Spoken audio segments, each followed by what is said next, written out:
Oui, oui, je vous vois bien. D'accord, je vous vois bien tout aussi. Super. Ok. Alors, je passe la parole à Madame Angelica Detem. Angelica, l'éco-criminalité, est-ce que vous pouvez nous dire, c'est quoi l'éco-criminalité? Attends une minute. Pour une discussion orale, le sujet ne peut être traité qu'à titre exemple parce que le sujet est très complexe.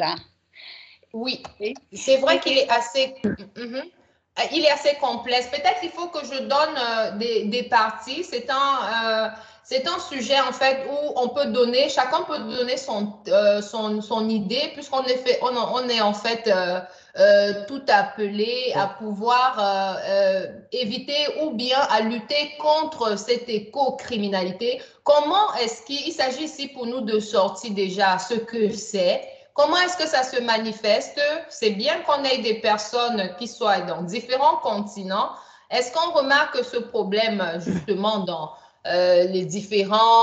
dans nos différents points d'habitation? Oui, d'accord. Et voilà, comment est-ce que les gouvernements s'y prennent, ou bien les personnes, chaque personne dans son milieu, comment est-ce qu'ils s'y prennent en fait pour pouvoir lutter contre cela? Je ne sais pas si on est sur la même longueur d'onde. Ok, mais tu Oui, as oui, demandé oui. qu'est-ce que l'éco-criminalité. Pour moi, c'est d'abord clarifier que signifie éco-criminalité, pour quelle chose il consiste. Oui. Effectivement. Peut-être j'avais mal compris ta question. Oui, Les je solutions m'excuse. ils sont un autre papier parce que c'est aussi un sujet important, mais il faut le traiter séparément, à mon C'est avis. vrai. En une phrase, on peut dire, et je vais le lire parce que je me dois toute la peine pour expliquer, l'éco-criminalité est tout qui est susceptible de détruire notre environnement, notre nature, notre santé, c'est-à-dire notre vie. Peu importe qui commet ce crime, soit des politiciens, soit des entreprises, soit des personnes. C'est tout en une phrase. Et Oui. après, on peut expliquer un exemple. Et je veux commencer avec l'exploitation des matières premières. Et j'ai pris comme exemple ici l'élément chimique lithium qui a été exploité dans les pays Chili, l'Argentine et la Bolivie. Et Oui. ça fait de dommages à la nature parce que l'eau souterraine baisse et en plus les eaux sont contaminées par l'eau salée. Et pour ça, les gens de ces pays n'ont pas assez de l'eau potable. Et Oui. n'ont Alors, pas danger. d'eau pour arroser leur champ d'agriculture et tout cela. Et à mon avis, les responsables pour cela sont les gouvernements de ces pays qui seulement pensent à eux-mêmes pour gagner le profit maximum de cette exploitation et ne pensent jamais à ces populations, à leur population. Et il faut l'exploitation un peu, si on peut le faire comme ça, il faut intégrer tous les aspects qui font les dommages aux gens, à l'environnement et aux natures et tout cela. OK. Alors, si je peux justement dire juste une phrase, c'est vrai que tu as dit beaucoup de trucs intéressants. Alors, pour toi, en fait, tu as un peu plus parlé de l'exploitation de gaz aussi, qui justement peuvent causer des problèmes, si j'ai bien compris, de santé aussi aux populations et autres. Et aussi, tu as parlé, voilà, tu pointes ton doigt accusateur au gouvernement. Tu dis que c'est la faute du gouvernement. Oui. OK, voilà. Nous avons un point. Merci déjà. Merci aussi pour ta définition de ce que c'est que l'écocriminalité. Je vais passer justement aussi la même question. Question ailleurs. Mais maintenant, OK. Oui. Yvan, vous avez suivi justement les propos de Angelica. L'écocriminalité, pour vous, qu'est-ce que c'est que l'écocriminalité? Comment vous voyez cela?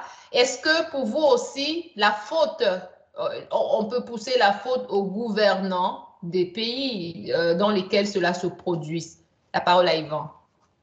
Ok, je vais vous remercier. On va passer la parole.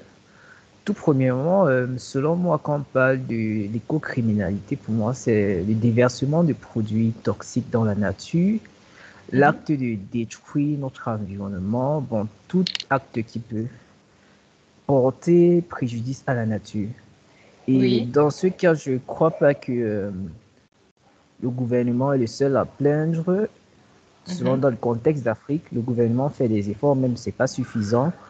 Il y a des personnes qui ne sont pas de bonne moralité, qui passent le temps, ils jettent des ordures n'importe comment dans la nature, ce qui cause dégradement de la nature et tout. Le gouvernement est également à plaindre sur le côté où il n'y a pas suffisamment de bacs à ordures. Du coup, les citoyens se trouvent à divulguer des ordures un peu partout et également, nous avons aussi un problème de moralité chez les gens qui ne sont pas bien éduqués et tout.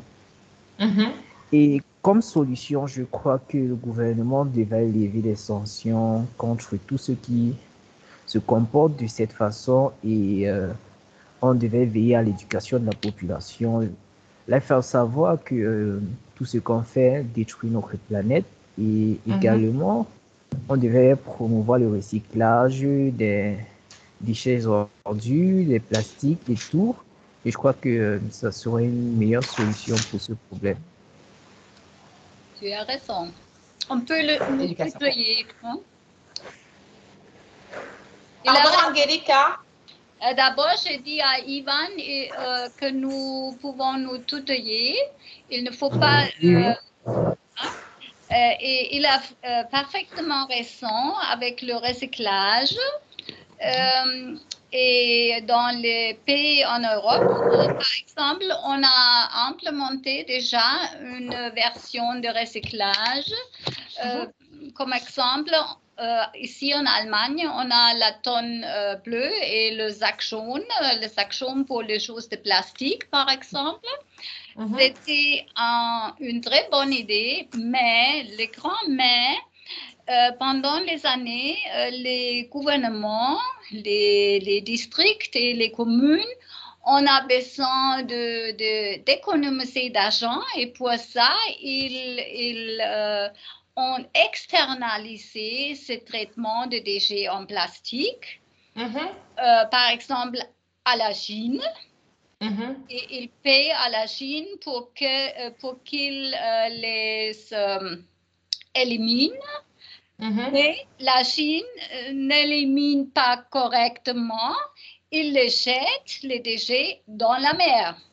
Oh là là. Quoi est une séparation des déchets ici en Allemagne si les personnes ou les entreprises ou les pays étrangers qui sont en ordre de les éliminer ne le font pas correctement. Mais c'est aussi notre responsabilité aussi, les gens d'Allemagne. Il faut que nous n'utilisons plus ou moins les plastiques. Et ici en Allemagne, nous sommes en train de le faire. Entre ne plus utiliser, OK, des plastiques, OK, d'accord. Oui.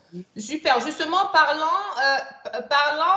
merci pour tes propos, Angelica. Parlons justement des moyens de pouvoir éviter cette écocriminalité. Justement, vous avez évoqué, Madame Detève, l'utilisation de moins de papier. Est-ce que vous pouvez nous dire, que ce soit Yvan et Angelica aussi, d'autres idées? Qu'est-ce que il ne peut pas y avoir que le fait de ne plus utiliser, enfin d'utiliser moins de papier dans ce qui concerne l'alimentation.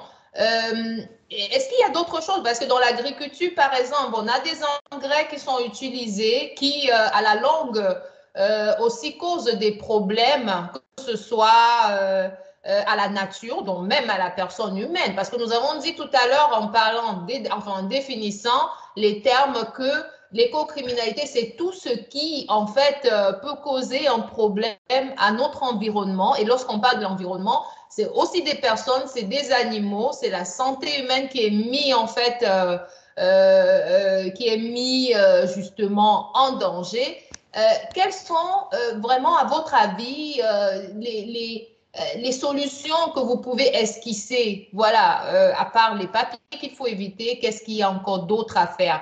Vraiment, soyez libres, parce qu'aujourd'hui aussi, on a des guerres, on a des instruments qui sont utilisés. Nous avons besoin de vos avis nous intéressent. Ok.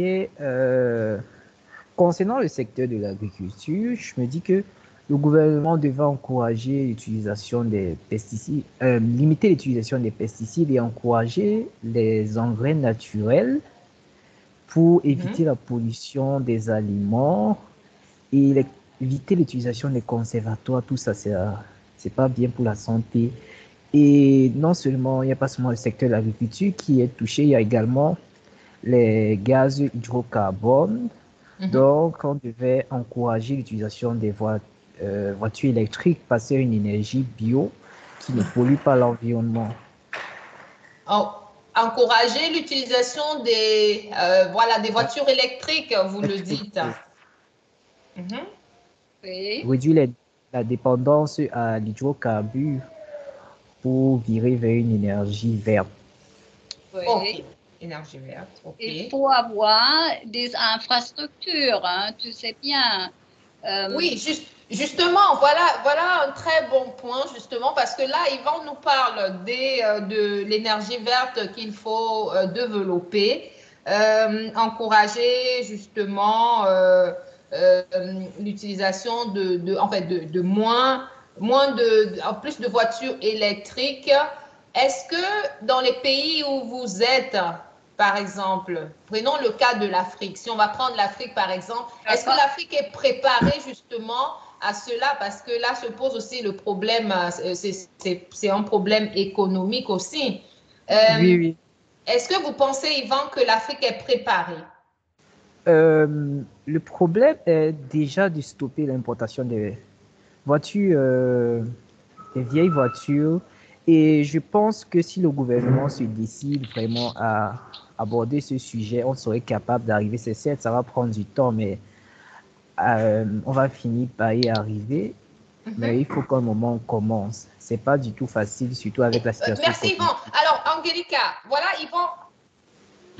D'accord, merci beaucoup, Yvan. Angelica, voilà en fait un point très clair. Il y a beaucoup de vieilles voitures qui quittent de l'Europe pour l'Afrique. Est-ce que vous êtes d'avis avec Yvan que l'on devait carrément stopper, en fait, pour pouvoir, lorsqu'on parle des politiques de l'environnement, comment s'il faut éviter de polluer, justement, qu'on devait stopper cela. Est-ce que tu vois des choses un peu dans ce sens-là? De son aspect, de son but, il a raison, oui.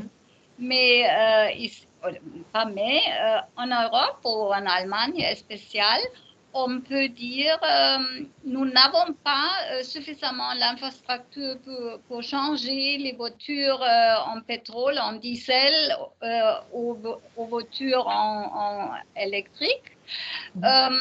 mais il faut, à mon avis, un changement personnel, c'est-à-dire rester chez la voiture le plus longtemps possible. Pas chaque seconde année ou troisième année une nouvelle voiture, comme est l'habitude ici en Allemagne, parce qu'avec chaque voiture qui est débarrassée, on a des choses à éliminer ou à vendre en Afrique ou autre pays, parce que pour eux, les voitures sont bon marché, sont moins chères. Et vous, en Afrique, vous avez besoin des voitures pour un mouvement intérieur dans le pays. Et c'est plus facile avec une voiture au lieu à pied ou en bicyclette.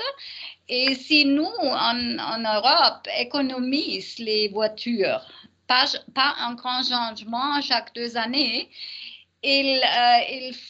peut-être il peut être pour les pays en Afrique un problème, parce que c'est à mon avis, peut signifier une réduction de bien-être sans voiture, parce que vous avez l'habitude d'avoir des voitures. Hein. Oui. Bon, ça veut dire, Angelica, si j'ai bien compris, tu veux parler de cette dépendance qui a été créée par en fait, les pays africains qui reçoivent des voitures de seconde main de l'Europe. Parce que je pense que les propos d'Yvan, c'était dans le cas où, si on arrête cela, que l'Afrique puisse produire des voitures électriques. Parce que déjà même la production des voitures avec gaz et autres diesel et autres sont certainement produits mais en faible quantité. Et lorsqu'on reçoit le plus encore, parce que j'ai envie de dire entre parenthèses, ce sont des déchets parce que l'Europe, elle envoie ces voitures qui ne sont plus utilisées sur le terrain allemand ou bien en fait disons européens selon le cadre comment on appelle cela? J'ai oublié un peu les termes parce qu'il y a un certain nombre de fonctions ou bien de kilométrage qu'une voiture doit avoir pour pouvoir rouler sur le sol européen. Et lorsque cela est atteint, on ne peut plus l'utiliser. Alors, il y a des moyens de l'envoyer à très bas prix en Afrique. Et ça aussi, c'est vraiment solution. Maintenant, moi, je respecte vos idées, mais je crois justement qu'il s'agit d'un problème de dépendance qu'il faut couper. Il faut vraiment se délier de cette dépendance et permettre justement à ces pays en voie de développement de pouvoir créer quelque chose de nouveau. Angelica, qu'est-ce que tu penses de l'énergie solaire? Est-ce que ça pourrait être un moyen qu'il faut développer justement pour pouvoir éviter, je ne sais pas, la pollution de l'air, je ne sais pas.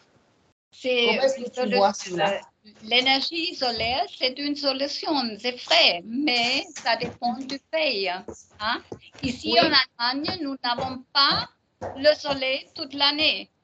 Ah oui, oui, c'est vrai. Nous avons le soleil entre les mois d'avril jusqu'au mois d'octobre, un peu plus, un peu moindre. Et c'est-à-dire, il faut mettre l'énergie solaire dans il me manque le mot en français, also eine Stromspeicherung. Ok, d'accord. Donc tu veux dire créer peut-être des moyens de pouvoir conserver cette énergie solaire, enfin. Des batteries. Nous n'avons pas ces instruments et pour ça, nous n'avons pas suffisamment d'énergie d'énergie solaire pour alimenter toutes les entreprises, tous les États privés, toutes les autres choses qu'on utilise l'électricité. Ça veut dire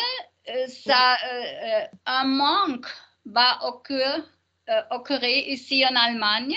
En Afrique, je ne sais pas, je ne suis pas très familière avec le temps en Afrique, mais je pense qu'il y a beaucoup plus de soleil qu'ici. Et pour l'Afrique, il peut être une solution très bien collecter l'énergie du soleil. OK, merci beaucoup, Angelica. Yvan, vous avez parlé tout à l'heure des batteries. Vous avez parlé des batteries où on pouvait, où on pouvait justement garder de l'énergie solaire. Je ne sais pas jusqu'où cela est faisable, mais nous voulons votre avis par rapport à l'énergie solaire. Pardon, j'ai mon mari qui passe là. Je l'ai vu. D'accord. Oui, alors, Yvan, l'énergie solaire, est-ce que ça pourrait être justement un moyen de pouvoir accorder, en fait, pouvoir donner de l'énergie, de l'électricité, par exemple, à des populations en Afrique, à une population qui justement ne peut pas tout le temps en fait, une population qui a justement ce problème de délestage parfois. Est-ce que l'énergie solaire pourrait être une solution? Est-ce que vous pensez il faut, en fait, c'est un moyen, que ce sera un moyen justement favorable pour l'Afrique? Oui, oui, justement, c'est déjà implémenté. Il y a beaucoup, surtout dans les Déjà. zones reculées, qui sont totalement dépendants de l'énergie solaire. En journée, les plaques recueillent de l'énergie solaire et ça recharge les batteries. C'est plus à utiliser dans la nuit pour pouvoir éclairer, charger les téléphones et faire d'autres petites activités. Et nous avons également la création de différents startups qui font ils dispensent l'énergie solaire à différentes maisons et ils sont encouragés par le gouvernement pour cela. Et beaucoup d'entreprises préfèrent l'énergie solaire à cause des délestages qui sont constants ici.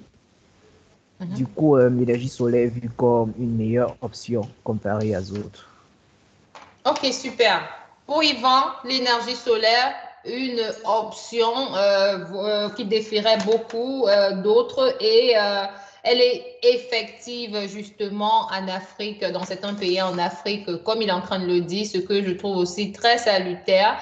Il faut dire aussi que la Chine, justement, a eu à créer des lampes aussi qui justement ont cet effet de pouvoir prendre la lumière, l'énergie solaire le matin en journée et le soir peut justement éclairer des pièces des maisons. C'est vraiment salutaire. Alors, je peux parler justement d'une campagne qui avait été lancée en France ça fait déjà 5 ans maintenant, où dans presque toutes les routes, en fait, sur les autoroutes, on pouvait voir des pancartes avec des personnes qui jettent des ordures à travers leur voiture. Et il y avait juste une question qui était posée. Faites-vous ça chez vous? Alors, ma question maintenant est celle de savoir si vous êtes parmi des personnes qui prennent justement des décisions, des sanctions contre une des tierces personnes qui cause justement les problèmes, en fait, qui jettent des papiers dans l'environnement. Quelles sont les sanctions que vous pourrez justement proposer, que ce soit de la personne, je vais dire, de la tierce personne déjà depuis sa maison et aussi les entreprises qui justement ne recyclent pas les déchets, qui les versent dans la mer. Est-ce que vous pouvez esquisser quelques sanctions? Qu'est-ce que vous pouvez voir? Moi, je proposais que, avant d'arriver aux sanctions, il faudrait que le gouvernement se rassure que la population est sensibilisée. Comme ça, en posant un acte, ils sachent que tel acte va causer tel préjudice à l'environnement. Oui. Après la sensibilisation, maintenant, le gouvernement peut lever des sanctions du genre. Pour chaque ordure déversée, il y a un prix à payer. On te voit jeter des déchets à travers ta voiture, tu as une somme d'argent à payer pour cela. Et je crois que si tout cela est respecté, avec l'éducation de la population, on n'aura plus vraiment ce problème. Merci beaucoup, Yvan. Angelica? À mon avis, la sensibilisation du peuple a trouvé ses frontières. Parce que tous les bons mots ne font rien. Parce que les gens ont deux oreilles, on écoute ici et ils partent tout de suite l'autre oreille. Pour ça, je suis l'avis de Yvan, il doit avoir un prix si il y a suffisamment de police pour les voir et arrêter tout de suite la personne et demander die Strafe, la peine. Hein? Tout de suite. Et une certaine altitude, pas seulement 20 €, ça ne suffira pas. Il faut collecter minimum 500 €. Alors, Angelica, des sanctions directes, pour vous, en fait, ce sont des sanctions directes qui devraient justement être adoptées de 10 à 500 000 € pour toute personne qui jetterait des ordures dans l'atmosphère. Oui. Pour nous en Europe, c'est le seul médium pour que les gens apprennent que ce qu'ils font détruit l'environnement. Parce qu'à la fin du jour, les déchets se trouvent dans la mer Noire, par exemple, les riverains à côté de la Danube, comme Roumanie ou Bulgarie. Les gens jettent les déchets directement au fleuve et ça roule dans la mer Noire. Et personne n'est là-bas pour collecter la peine ou pour sensibiliser les gens. Hein, ils seulement pensent à eux. Et il faut avoir une peine très, très haute pour que les gens apprennent. Merci beaucoup, Angelica. Déchets dans la mer Noire. Merci beaucoup. Dans la mer Noire. OK. Merci beaucoup, Angelica. Tes propos. Donc, pour toi, il faut sanctionner directement. Et, et justement, ça, que ce soit de la tierce personne, chaque personne depuis sa maison jusqu'aux entreprises. Merci beaucoup. Vous avez de long en large justement parlé de ce thème très intéressant. Vous avez parlé, Yvan, de l'éducation, de la sensibilisation. Vous avez parlé aussi, justement, comme Angelica, des prix à payer. Donc, vous n'avez pas dit s'ils doivent être très élevés ou pas.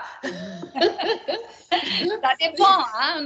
En Afrique, les gens doivent apprendre d'abord. Hein? Mais en Europe, les gens ont déjà appris, à mon avis. Et pour ça, les peines et autre chose. Hein? Oui. D'accord, super. Merci beaucoup. Merci beaucoup, Angelica. Merci beaucoup aussi à Yvan. Donc, ça veut dire ici, voilà, l'écocriminalité, justement, doit être combattue à plusieurs niveaux. Chaque personne devait faire l'effort, justement, de pouvoir produire moins de déchets. Les gouvernements doivent aider à ce que moins de...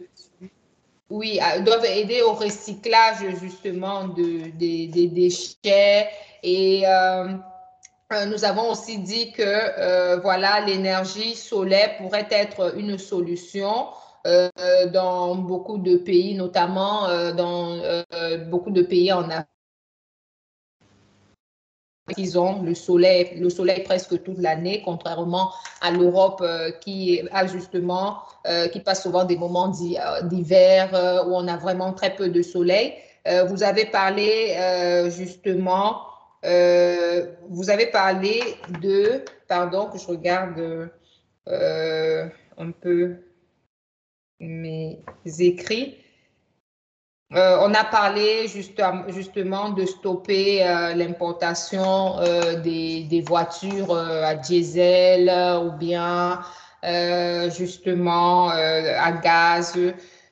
Nous avons parlé aussi, c'est Angelica qui l'a dit, des entreprises justement qui versent les déchets dans la mer Noire et ce qui fait que la faune et aussi la flore est justement touchée. Voilà, ce sont des poissons dans la mer qui vont être menacés, qui vont être touchés. Voilà, beaucoup vont mourir. Tout cela parfois sont utilisés, ces poissons-là parfois sont pêchés par voilà, des personnes qui vont manger, vont aussi être intoxiquées. Voilà, donc aussi l'idée d'Yvan sur justement l'éducation, où le gouvernement doit mettre l'accent aussi sur l'éducation, la sensibilisation. Tout cela, nous avons noté. Nous vous remercions. Nous vous remercions. Il faut aussi noter que les guerres qui sont faites de nos jours sont aussi un danger pour notre atmosphère, pour l'air justement, parce que nous avons des bombes aussi. Il y a toujours des craintes à la bombe atomique qui peut être lancée d'un pays à un autre, ou même des simples ces fusils aussi. Ça a un certain nombre de temps. Enfin, je veux dire, après, ça devient des déchets qui polluent justement notre environnement. Et lorsque ces bombes sont jetées, c'est l'air qui est pollué. Donc, c'est vraiment un combat que toute la planète devait s'unir, à mon avis, pour pouvoir venir à bout de cela. Alors, je vous remercie. Je vous remercie encore, Angelica. Merci pour ton intervention. Yvan, merci aussi pour ton intervention et toutes ces idées qui nous ont enrichis d'une certaine manière. Voilà, alors je vous souhaite alors comme ça une excellente journée. Merci carrément. Merci beaucoup. Et puis, je rappelle ici que le mercredi, généralement, il y a des questions qui sont posées en fait sur les autres réseaux sociaux comme Instagram et Facebook, des questions qui sont posées aux personnes qui apprennent de nouvelles langues, notamment le français, l'anglais et bientôt l'espagnol aussi. Et à chaque fois que l'on répond clairement à ces questions, on peut gagner des lots. Et toujours dans le même sens, justement, parfois, nous pouvons organiser des débats où des invités peuvent donner leur point de vue sur un thème d'actualité. Alors, j'espère que vous reviendrez très souvent pour pouvoir discuter avec nous. D'ici là, vraiment, je vous souhaite une très bonne journée. Angelica, peut-être un mot pour la fin, je ne sais pas. Ja, je vous souhaite bonnes vacances de Pâques. Ah oui, c'est vrai. Nous sommes maintenant ici en Europe. Yvan, je ne sais pas si vous avez aussi des vacances maintenant. Oui, vacances de Pâques. J'ai une question. Quelle signature étudiez-vous? Génie logiciel. Logiciel, c'est tout à fait autre chose que économie, hein, que écologie. Hein. Mais je te remercie de ton avis sur tout ça. Et de quel pays viens-tu? Cameroun. C'est clair. Pourquoi pas Cameroun? C'était très intéressant de discuter avec toi, avec tous les deux. Christelle, voulons parler un peu ensemble, nous deux, ou voulons... Voilà. Oui, justement, c'était justement juste un mot de la fin comme ça. Donc, Yvan, bonne journée à toi. Je vais continuer avec mon cours avec Angelica. Bonne journée, Yvan. Et peut-être tu as aussi un mot, Yvan. Est-ce que tu as quelque chose à dire avant de partir? Non, juste vous remercier pour m'avoir invité et tout. Et j'espère que ma contribution va beaucoup vous aider. Wow, ça nous a aidés. Merci. Merci beaucoup pour ta contribution, pour toutes ces idées. Merci à Yvan. Merci, Angelica. Alors, Yvan, au revoir. À la prochaine.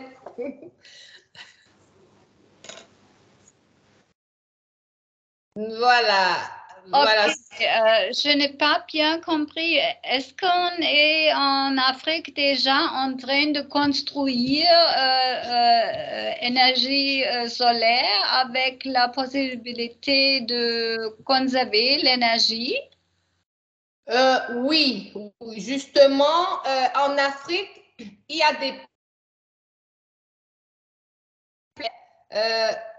des plaques solaires qui sont utilisées en ce moment. Déjà depuis, on va dire, un peu plus de peut-être 4 ans. Ça se développe beaucoup dans des villes, dans des villages aussi, parce que l'électricité, les sociétés qui fournissent l'électricité sont devenues très chères. Il y avait beaucoup de délestage. Délestage, ce sont des coupures intempestives. Et donc, voilà, cette énergie solaire, justement, c'est en train d'être développée. Il y a dans plusieurs routes, au lieu des poteaux électriques que l'on voit, c'est vraiment l'énergie solaire. D'accord, je comprends. OK.